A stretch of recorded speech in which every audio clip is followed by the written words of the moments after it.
All right, we're going to go ahead and get started, everybody. Thank you for joining and welcome to this webinar. My name is Aaron Clifford, and I'm the Senior Vice President of Marketing here at Binary Fountain. We partnered together with the great folks at Rio SEO to bring you today's webinar. As companies in the customer experience space, we know it's been an extremely challenging time. Schedules are busy and all over the place, so we know how busy you are, and we're so grateful that you've joined us today for this webinar. We're grateful you're here, and we hope that you all are staying healthy, and we'll try to squeeze in as much helpful information and advice as we possibly can. So we're extremely excited today to introduce our guest speaker for the next hour, the digital marketing mastermind, Baer. Tons of us at Binary Fountain and Rio SEO are, and I'm sure many of you have read his books and have seen his presentations and have participated in various content that he's produced and his team has produced.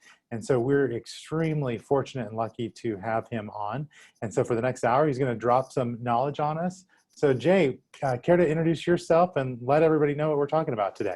Aaron, thanks so much. Fantastic to be here, and big thanks to my friends at Binary Fountain and Rio SEO for putting together today's session. Always great to work with you. Indeed, I am Jay Baer. I'm the founder of Convince and Convert, a digital strategy firm that works with lots of major brands on improving their customer experience and digital communications. I've been doing this for a long time, Aaron. Mm-hmm. A long, long time. So long ago, my friend, that I started when domain names were still free. When you could get whatever domain name you wanted and just be like, I'd like to have that now. And the domain name, people be like, cool, you can have that one. And I don't know if I ever told you this story, Aaron, but it is 100% true. In 1993, when I started in this biz, my partners and I, in my very first internet company, sold the domain name Budweiser.com to Anheuser-Busch Brewing for 50 cases of beer. And we genuinely thought that we got like a super good deal, because I think I was 23 at the time, and 50 cases of beer seemed like an awful lot of beer. And again, in those days, nobody even wanted a website. So it was like, okay, you're going to give us beer for a domain name that nobody needs? Great. And obviously things have changed just a little bit in the ensuing 27 years, and they continue to change, which is one of the things that we're going to talk about here today. I'm going to talk about kind of how things have changed a little bit and some advice and counsel. Aaron's going to talk about some case studies from Binary Fountain and Rio SEO as well, but we want to get questions from the audience too, Aaron, do we not?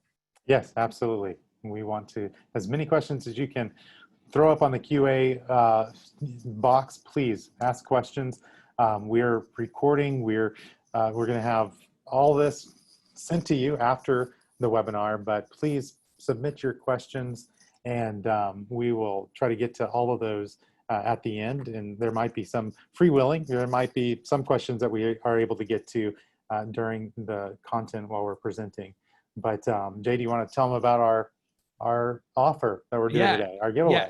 Absolutely. And I just want to make one clarifying point there. If you have an observation, like Aaron is amazing, put that in the chat. If you have an actual question, put it in the Q&A. If we sort of bifurcate those two, it makes it a little easier for us to find the questions and answer as many questions as possible. And I am delighted to let you know that the good people at Rio SEO and Binary Fountain have agreed to provide 10 copies of my best-selling book, Hug Your Haters, to people who ask great questions today. I will sign your book with Aaron's signature. It's going to be amazing. It'll be a limited edition, and we'll get that out to you as quickly as we can. Aaron, anything else we want to cover before we jump into it? We got the housekeeping out of the way, so go for it. Awesome. I'm first of all really interested where everybody's dialing in from. So go into the chat, not the Q&A, go in the chat and just tell Aaron and myself where you're dialing in from, not home, but geographically. I'm just fascinated to know where people are coming in from. Heather's in from Texas, Rudy from Houston, you guys should hang. Brooke from Tampa, there's a Northwest Indiana. Lisa from Tucson, I am a Wildcat Baer down. Massachusetts, Cleveland, Chicago, Maryland, Omaha, Nebraska. I am from Nebraska originally. Catherine, nice to see you. I'm from York, Nebraska, by the way, FYI. King of Prussia, Pennsylvania. I know right where that is. Lancaster, Pennsylvania. My wife was born in Bethlehem. Her family owns a farm there called Klein Farms, a sort of famous hobby farm in the area. Sarasota, beautiful area. South Carolina. Mount Dora, I think that's Florida, from Debbie.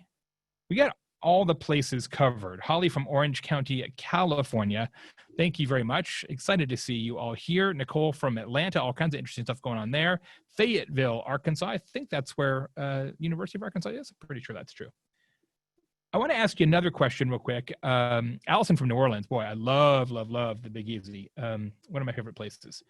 All right, a quick poll question here, ladies and gentlemen. Let me put this up for you here. All right, there we go. I'm just curious about your own business, okay? In your own business, not necessarily clients' businesses or anything else you might be involved in, your parents or your friends. In your own business, how different are your business operations today versus how you kind of handled your stuff pre-pandemic? Just curious. Give you a second to think about that. Aaron, as you know, I can see these results as they come in, and it is fascinating already. I cannot wait to share these results with all of you. It's really interesting. Thanks you all for participating as well. You're doing a great job.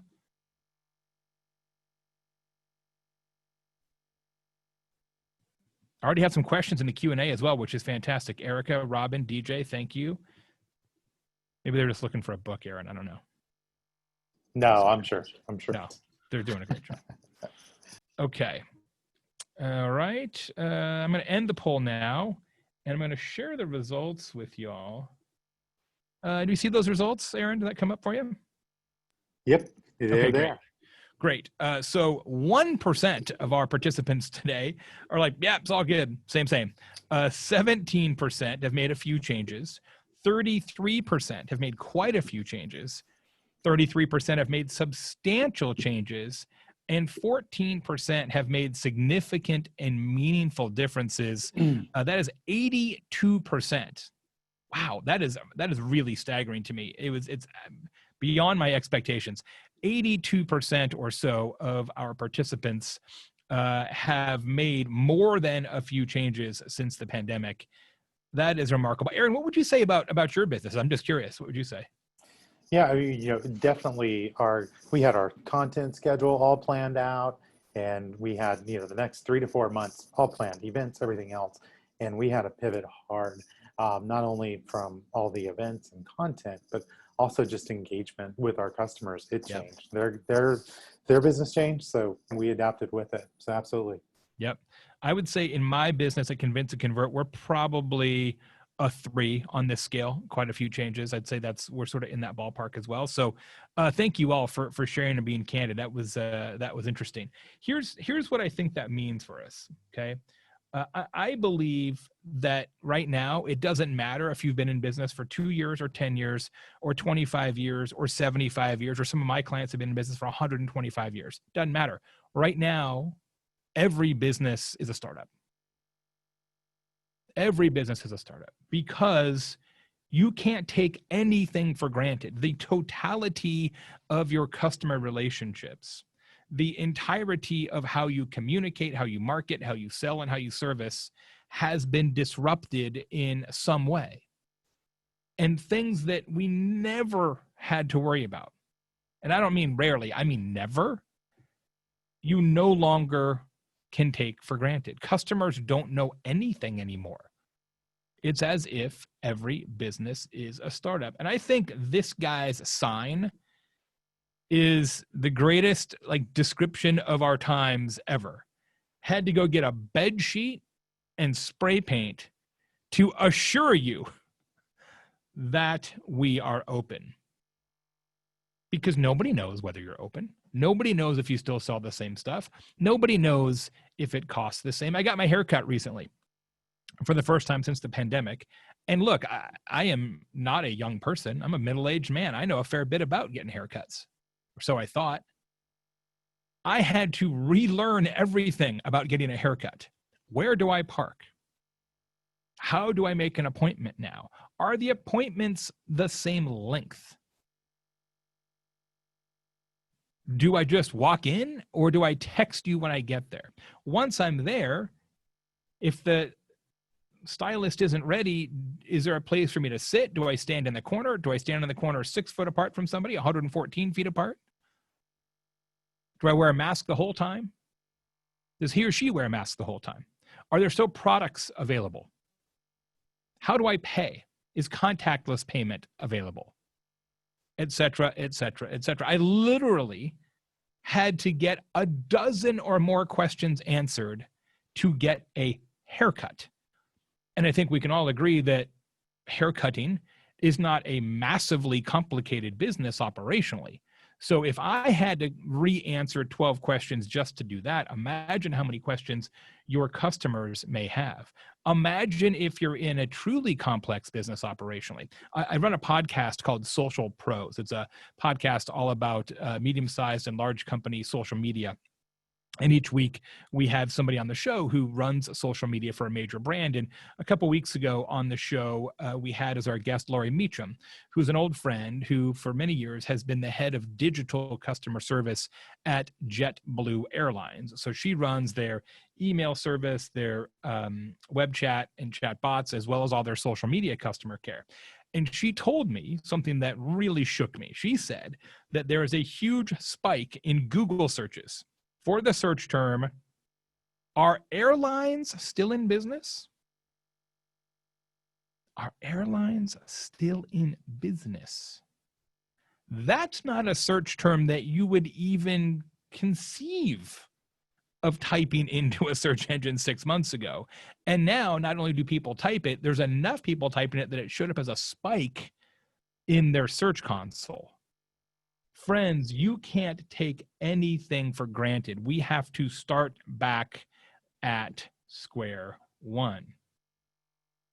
So in this next normal, things will remain in a constant state of flux, especially as from city to city and state to state, things reopen and close and reopen and close, and policies are not consistent across the board. Because of this, there are huge shifts in customer behavior. I want to ask you a question. Answer this one in the chat, if you will. What percentage, on a scale of course, 0 to 100, what percentage of consumers do you think have tried a new business for the first time since the pandemic? I'll say that again.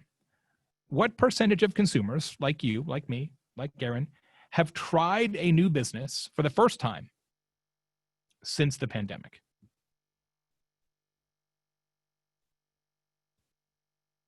Interesting. You know what's fascinating about your answers, and thanks for participating, guys. It is all over the board, Aaron. Are you looking at the chat? It's from 99, literally, I think we had 99% and 1%, which is the definition of all over the board in a mathematical question. We could not get further apart. There is fundamental disagreement. 7, 15, 80, 20, 90. Neil says 90. Christina says 15. Helen says 10. Veronica's down with 40. Joy says 7. Barry says 80. Nobody knows. Clearly, there is not widespread agreement on this. The answer, as best as I can tell, based on a new report that just came out from the consulting firm McKinsey, and it was just 2 weeks ago, a little over 2 weeks ago, found that 34% of consumers have tried a new brand since the pandemic. So more than 1 in 3, which is pretty remarkable because brand preference doesn't tend to shift all that often. And I'll tell you, in my own circumstance, I am definitely part of this 34%. I mentioned my haircut experience. That was a different haircut place as well. So not only did I have to relearn how haircuts work post-pandemic, I also was visiting a new haircut purveyor for the first time ever. And I started thinking about that. And it's actually really widespread, not only in my own family, but amongst my small group of friends that I see from time to time now.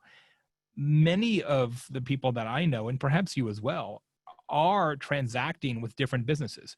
different restaurants, different service providers, different product providers. And it was not as if we had a family meeting, right? That we all like gathered around the dining table and said, okay, let's pick new vendors. Like, we didn't do that.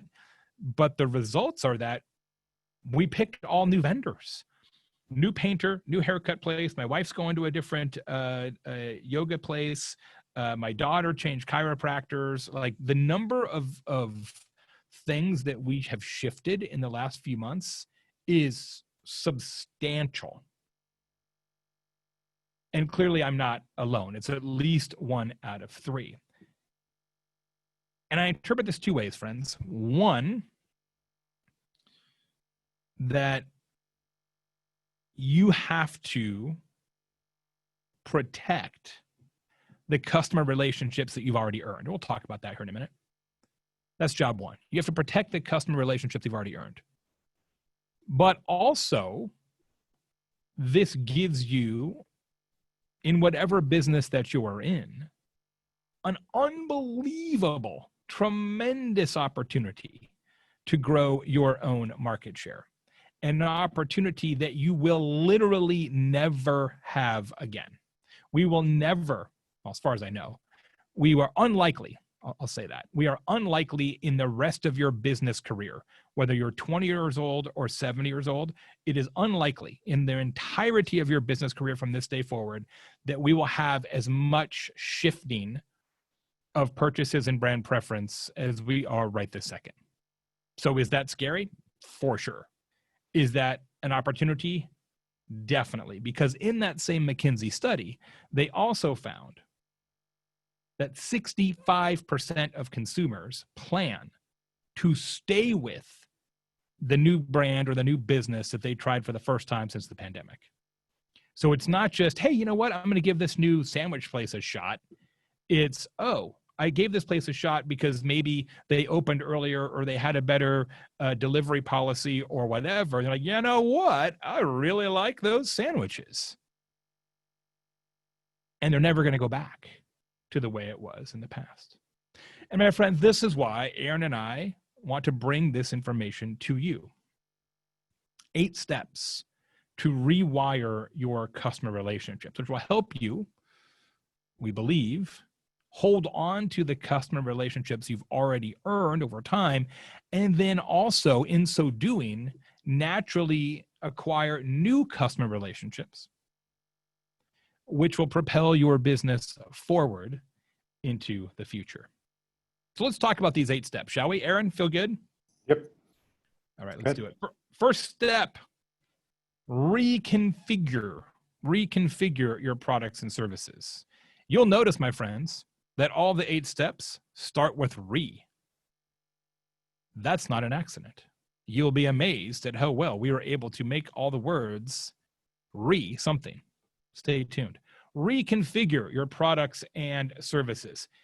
Fundamentally, we have all taken approximately 36 months worth of digital transformation, and we did it in 36 days. If you think about how the world has changed since late winter, the shift towards digital, whether it's telemedicine or online education or contactless payments or many other things we'll talk about here today, that was all going to happen anyway. That was all going to happen anyway. It's just that it was going to happen by like 2024. And instead it happened on Tuesday, right? So it's not as if somebody invented telemedicine. We already could do that. It's just that the old ways die hard unless you are forced by a global pandemic to not use the old ways. So what has happened is this amazing, unprecedented acceleration of digital transformation and remote everything. And the reality is, in many cases, it won't go back the other way. And again, is that scary? Maybe, but it's also a colossal opportunity. Aaron, talk about one of your clients and how they have really leveraged this shift to do some great things. Sure. So we had a large medical group, Sewer Medical Group. They presented with us a couple of months back, and their shift to telemedicine. So for their providers, they were not required to participate in the telehealth option. They had about 10 providers that were participating, but as the pandemic, the onset of it, and they started to get appointments, the overwhelming positive feedback from the patients were influential to get all the rest of the physicians on board.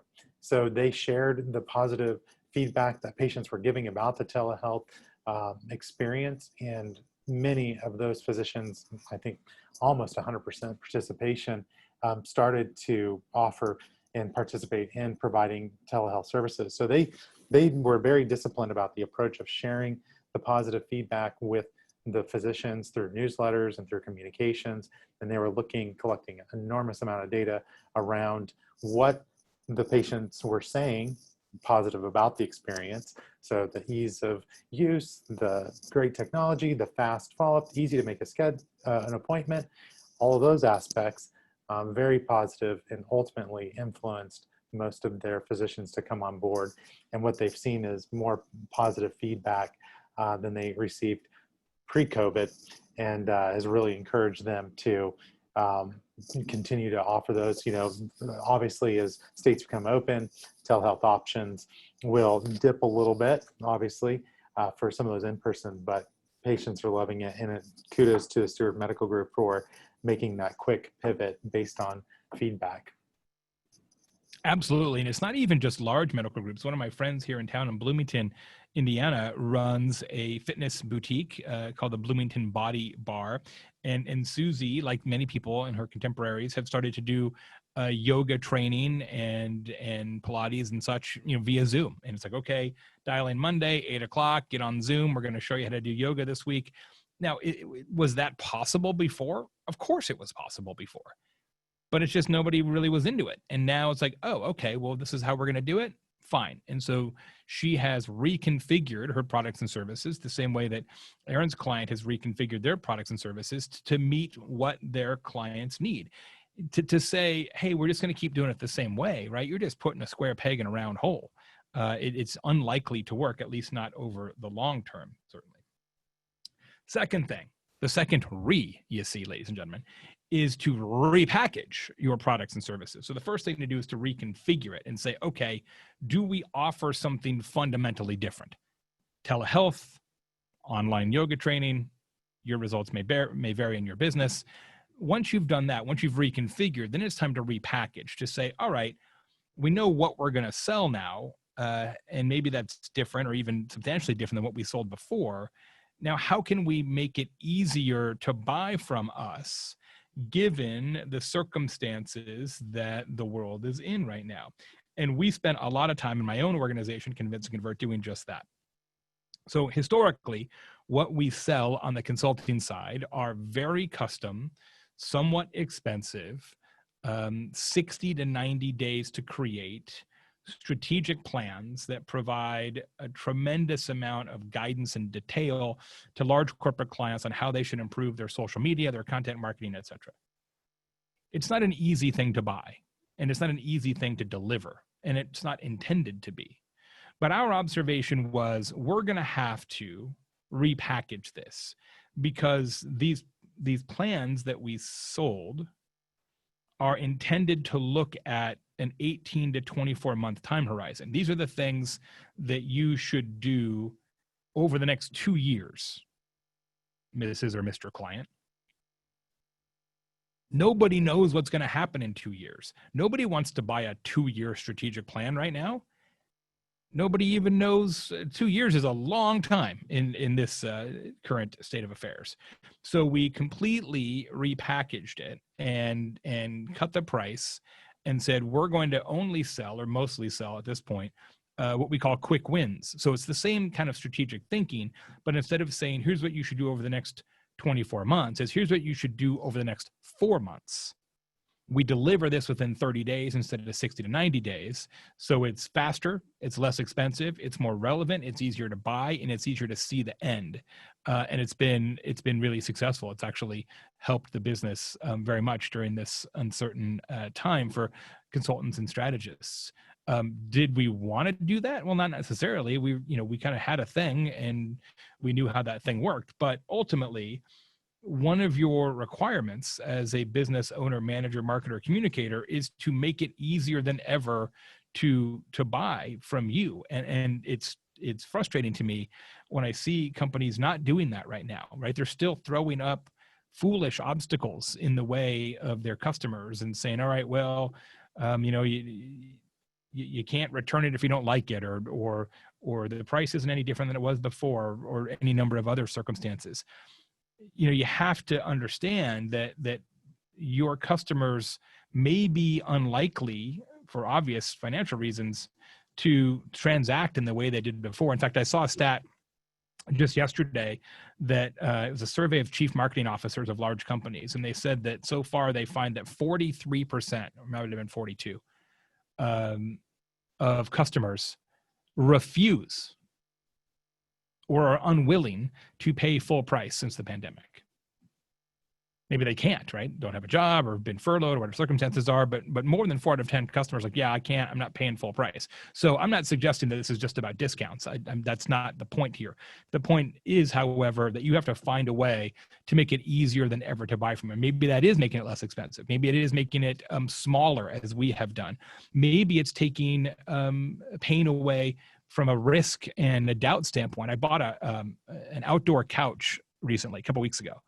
We're trying to spend more time outdoors because obviously I ain't going anywhere on an airplane. And it's really neat company, startup company, which makes cool patio furniture that's built for weather, even in a place like Indiana, which is not really known for great weather.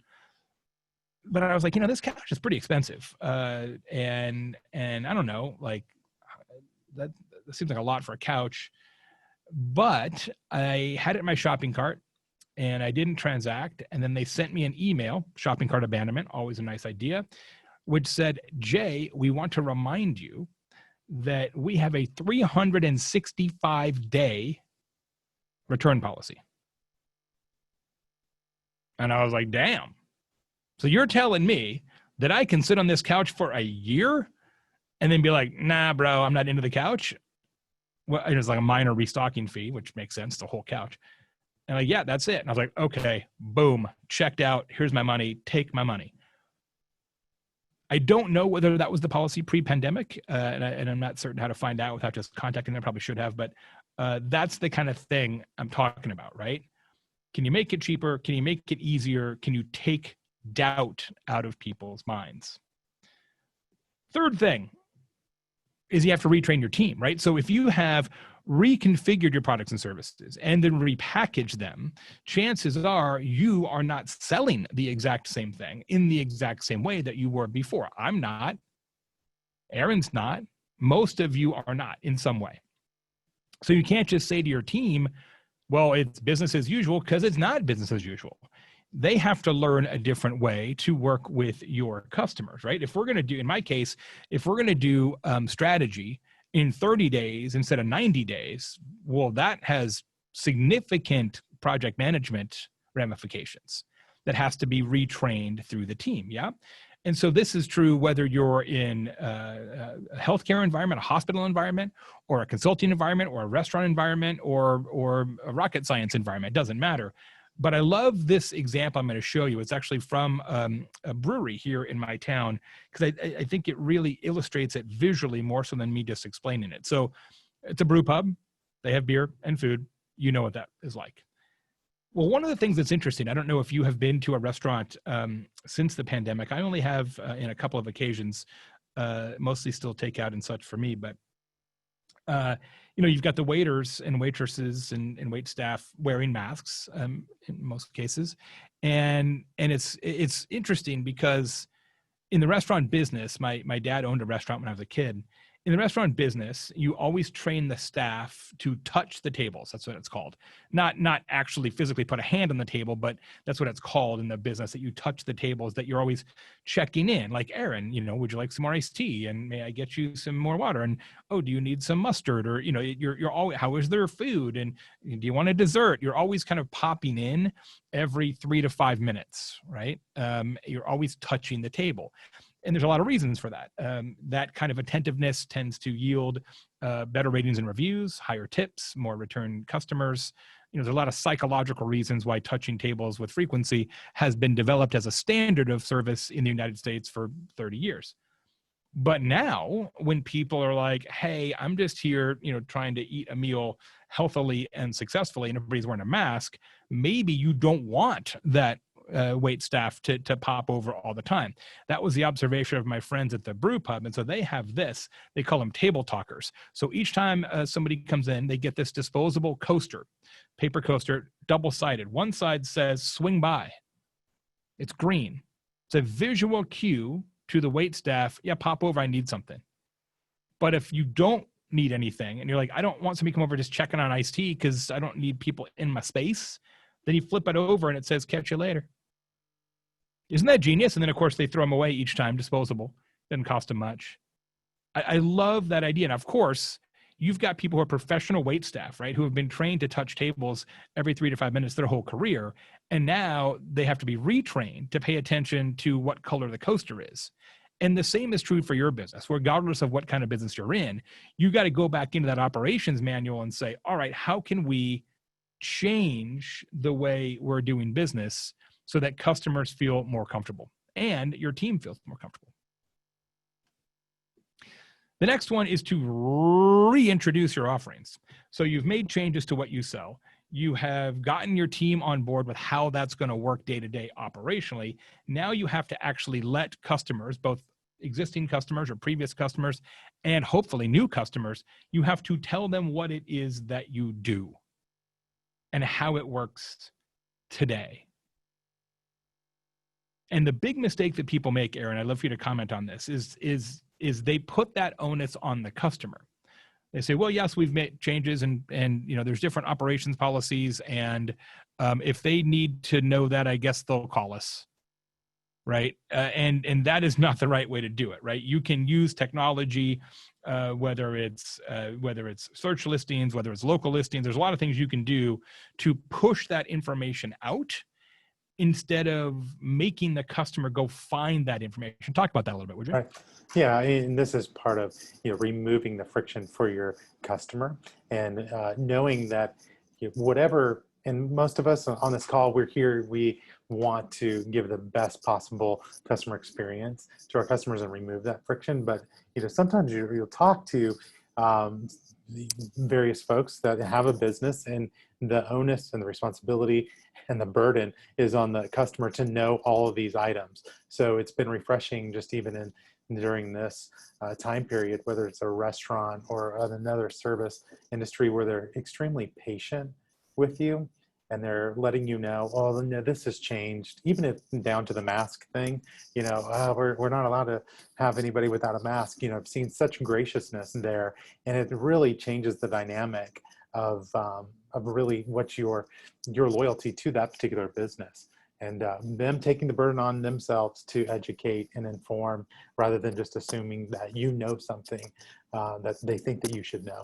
The burden's on them as the place of business, which just makes a huge difference.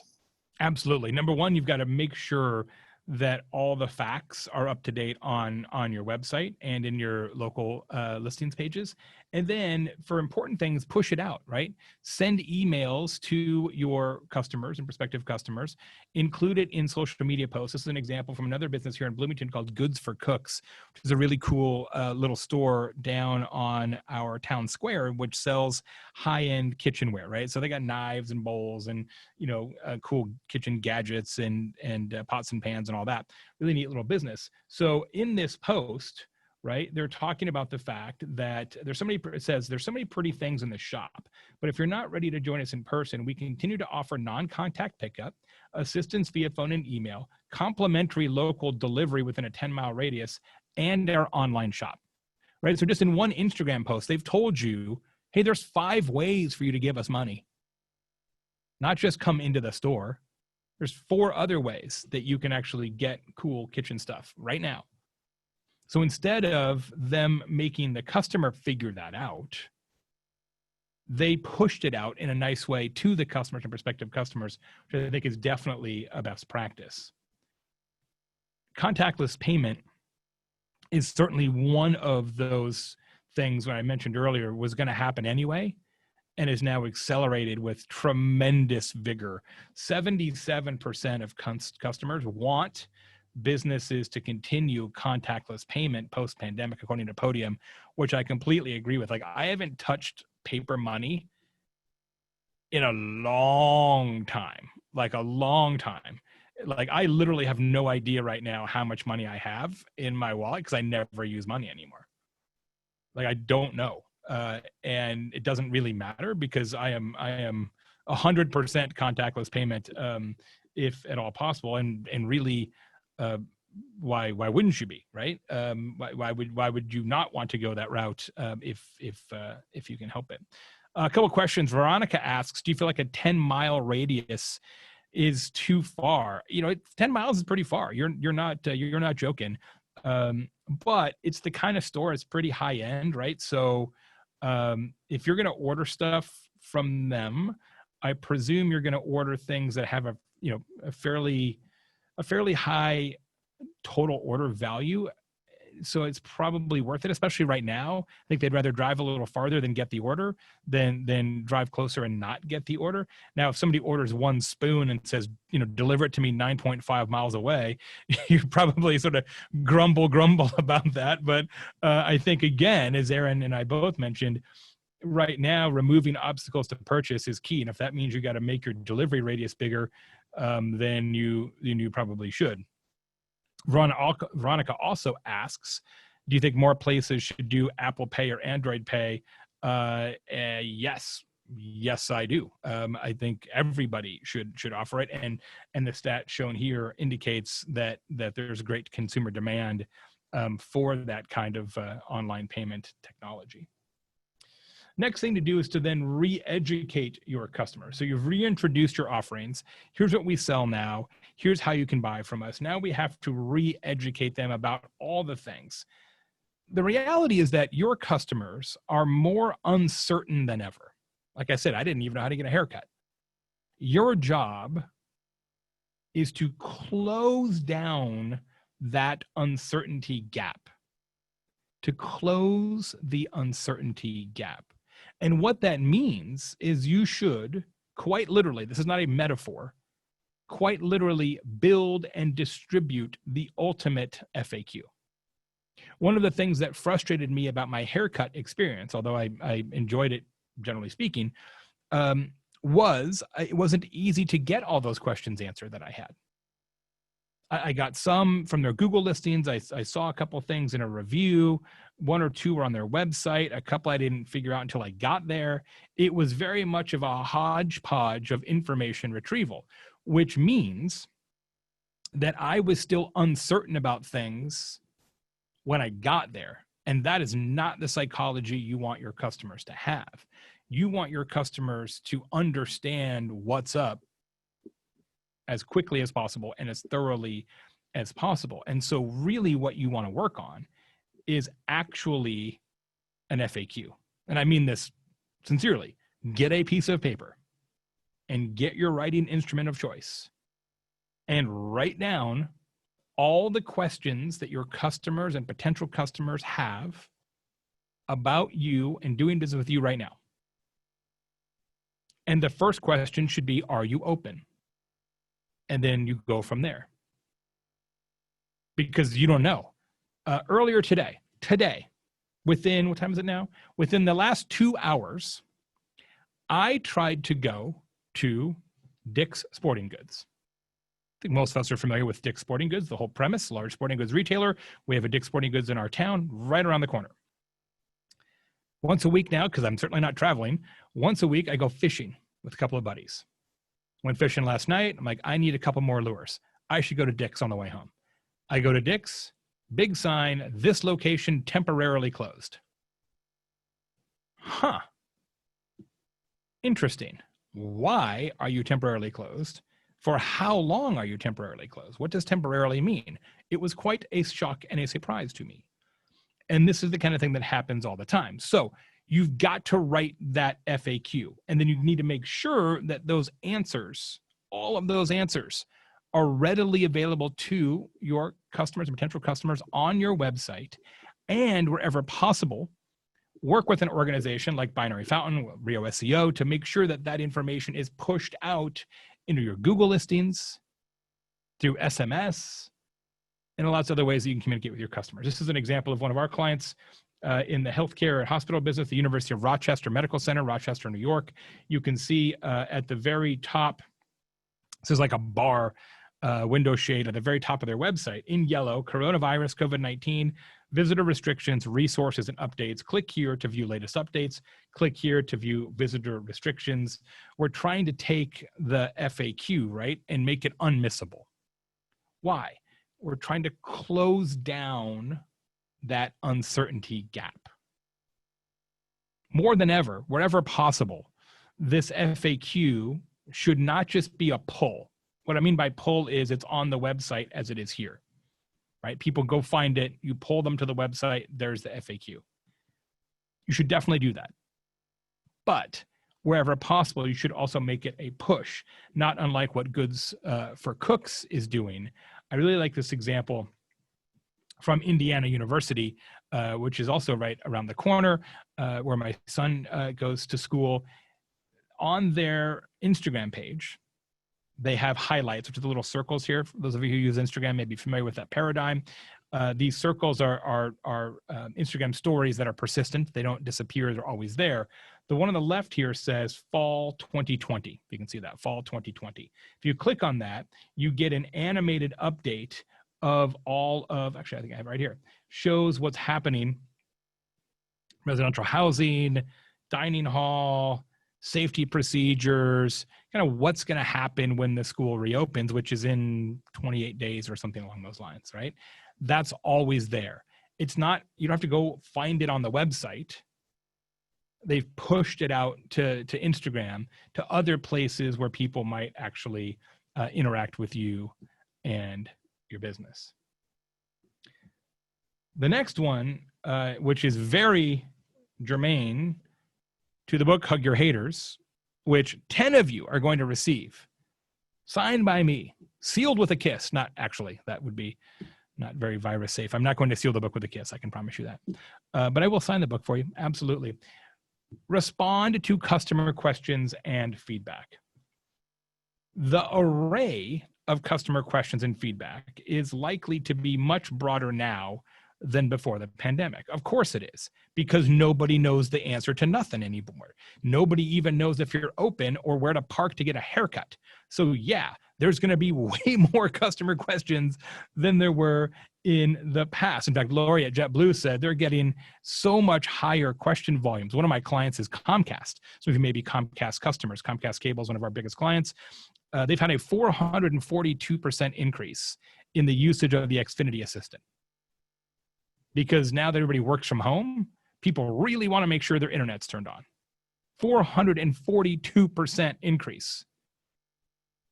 Now, to their credit, they've had customer satisfaction of people using the digital assistant is also up by 80%, which is actually kind of amazing. But you're going to have to, I don't care what business you're in, you're going to have to answer way more questions and in way more places than you ever have, which means you've got to listen harder. When I say listen harder, what I mean is that people are talking about your business, asking questions about your business, wondering about your business, uncertain about your business in a bunch of places that maybe you wouldn't think of as a quote unquote customer service channel, like Instagram. So it's an Instagram post from Arby's. As you may know, they have the meats. And in this post, Arby's is talking about the fact their drive-thru is open. Well, in the comments of this post, some customers were very unhappy about this and worried about the safety of the drive-thru workers because they've got to see all these customers, and are they wearing masks, and all this COVID stuff. Well, historically, and I know this because I talk about it in the book, historically, Instagram is not a customer service channel. If you're a customer thinking about trying to get a hold of a business, you're going to try phone, and you're going to try email, and then you might try Twitter, and you might try Facebook, and maybe you'll send a hostage note or whatever. But Instagram is probably not on the list until it is. Aaron, I love the fact that Binary Fountain has actual research on this for healthcare marketers. Tell me about it. Yeah, so what we found, through our data that we have through our customers, and then also conducting a survey, to your point, customers are leaving feedback and asking questions all over the place. One being Instagram, and you touched on that in terms of 16.5% of the respondents said that they are responding to customers and communicating on Instagram. So not only just the stories in their regular marketing to inform their customers, but then actual following up and answering various questions. So that was big. We see a lot, obviously, on Twitter, a lot of questions there, and that's just one aspect, and we've seen a lot of growth there. You know, even seen a lot of growth just in terms of followers, because people wanting to get up-to-date information and interact with the brand. And then with some platforms like Google My Business, maybe furloughing some of their review functionality, it's pushed consumers in different directions to a number of different platforms to ask questions. Also, just from we did a survey as well as what has changed with your marketing pre-COVID and post-COVID. And so a lot of top initiatives where content marketing and email marketing were at the forefront. And we've seen email marketing continues to be popular if they have a good grasp of their customers and their contact information and trying to communicate via email. But we're definitely seeing a lot more in crisis communications and updating online directories as another way just to inform their community of what's going on from a healthcare perspective specifically is what I'm referring to. And then also just what's open, what's closed, what hours have changed, and what services are offered, when and where, to try to answer most of those questions via those directories. And hopefully that's funneling to Siri and all the other voice assistant information too. Well, we know that it does. I shouldn't say hopefully. We know that it does. And as people are asking Siri what's open and what's available, or Alexa or Google Home, those answers are those questions are being answered there as well. DJ asks, is it better to give them all the information up front, or is it too overwhelming? Especially right now, I would give everybody all the information up front. I don't think you're going to have very many customers that say, please stop telling me all the facts. Yeah, I would agree. Now, let me just caution that by saying, if you're going to send one more lame email, which says, in this time of great upheaval, we wanted to let you know how much we care about you and the health of you and your family. So we are taking every possible precaution, right? That email, which doesn't actually tell you anything about policies and procedures, that the time for that email is long gone. But if you actually have an FAQ, or you actually have a step-by-step or an infographic or something else that explains how people can buy from you, definitely go with that. Where people get annoyed is when you say you're informing them and you're not. You're just giving them some sort of pablum, some sort of pacifier that doesn't actually have any real information in it. And the next is to react instantly to operations shifts. As I mentioned, yesterday, Dick's was open. Today, Dick's isn't open. That is a pretty significant operations shift, and it happens in all businesses. Now more than ever, you have to be on top of it. I love this example from Rio SEO and the vitamin shop. Aaron, can you talk us through this case study? Sure. No doubt retail brands have been impacted by COVID across the board. Store closures and different changing hours and services offered there. So it surfaced the needs for retailers to they quickly pivoting their local marketing efforts. And the vitamin shop, what they did is they really focused on their local pages. So prior to the pandemic, Rio SEO had worked with Vitamin Shop on their listings and online management. But then, after COVID-19, the goal was to optimize the local pages on their own site, first-party site, and to convert those online and mobile searchers to in-store visitors when the stores were open. And retail brands, instead of not only updating their local online directories, but making sure that the local pages have specific location, specific promotions, for the unique services they're doing at that location. So you can have a big brand, but there might be stores and locations that are offering different services and products. Extremely important to have those, giving that information in depth, making sure it's all schemed out correctly, so the readers and all of the other voice assistants knows what's happening at that local shop. But they've seen a tremendous uptick in the amount of traffic and the views on their, not only their local directories, but on their on-site pages. I've seen a tremendous uptick in there by them focusing in on their local pages. So it's been a great job that they've been doing there.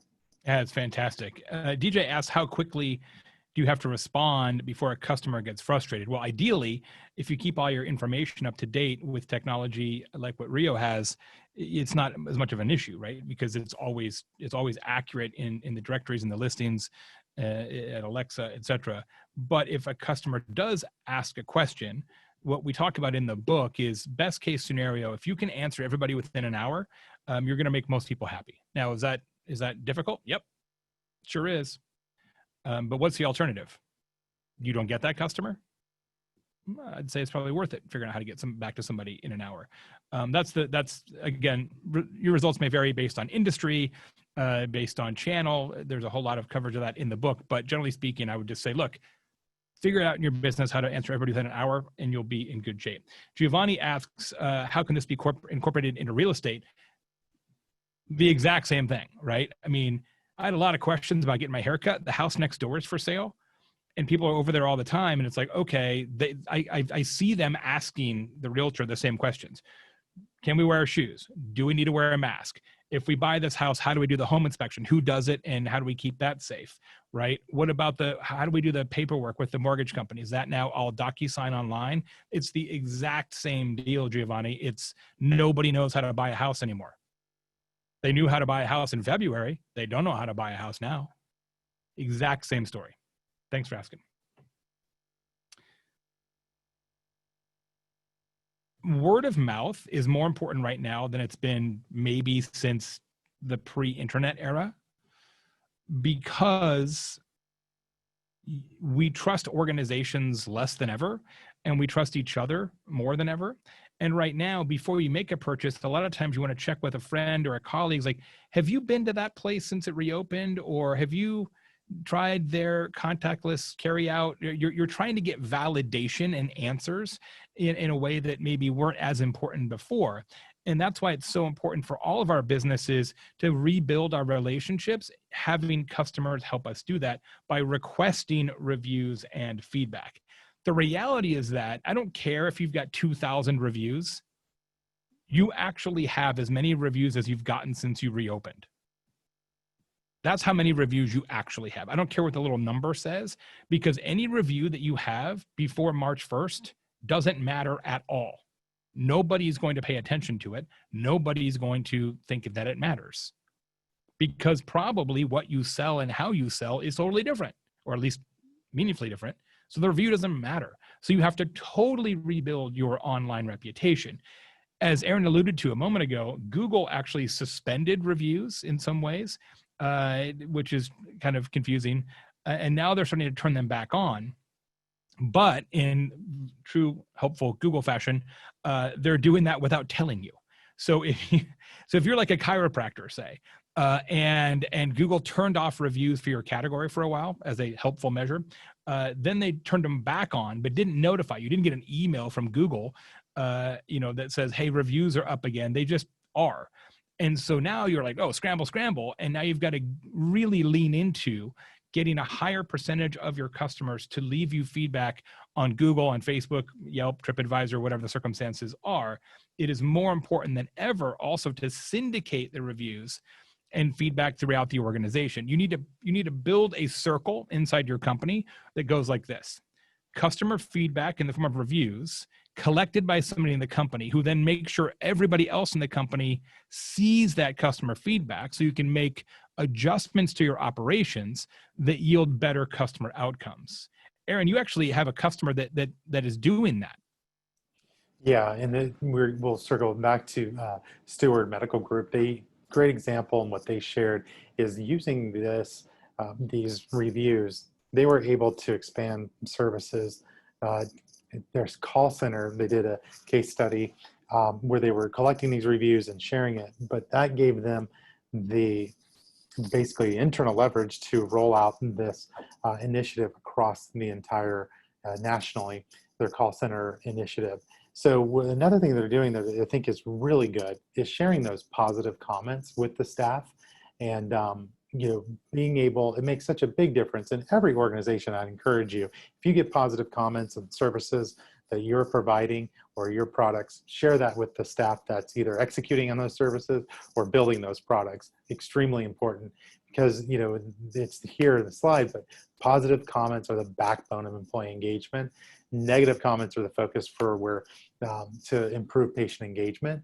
And so Stuart, using that data, serving it up to internal stakeholders to get buy-in for initiatives, extremely important. So every organization can take some of that feedback from customers and hopefully get buy-in for initiatives you'd be wanting to do yourself, or at least that fuels into another department's initiative that's going to be a better customer experience for your customers in a particular area in your company. Absolutely. You got to take that feedback and make sure everybody in the organization has access to it. You may not even know how much it could be helpful to them. I want to recap our 8 Re's, 8 steps to rewire your business post-pandemic. Reconfigure products and services, repackage your products and services, retrain your team, reintroduce yourself to your customers, re-educate those customers on what it's like to work with you, respond to customer feedback, react quickly to operations changes as they occur, and then request your customers to leave you ratings and reviews more than you did in the past, because you've got to rebuild that reputation online. I really believe this to be true, that how you handle your business in the next 6 months will largely determine your success over the next 6 years. This is when brands are built. Brands are often built during the bad times, not during the good times, because it really starts to separate the wheat from the chaff. And I know, the help of Binary Fountain, Rio SEO, that you can do exactly that. I'm going to take a little bit of time for questions here, and any that we don't get to, we'll address via email or after the session. Veronica asks about SMS and text messaging and how important that is. I think it's super important. I could go into a whole bunch of reasons why, but I'll just say one. Average open rate for an email is about 15%, depends on a few factors, but that's rough average. Average open rate for a text message is upwards of 95%. So there you have it. So I would definitely use text messaging if it makes sense in your business in any way, shape, or form. Let's see, other questions here.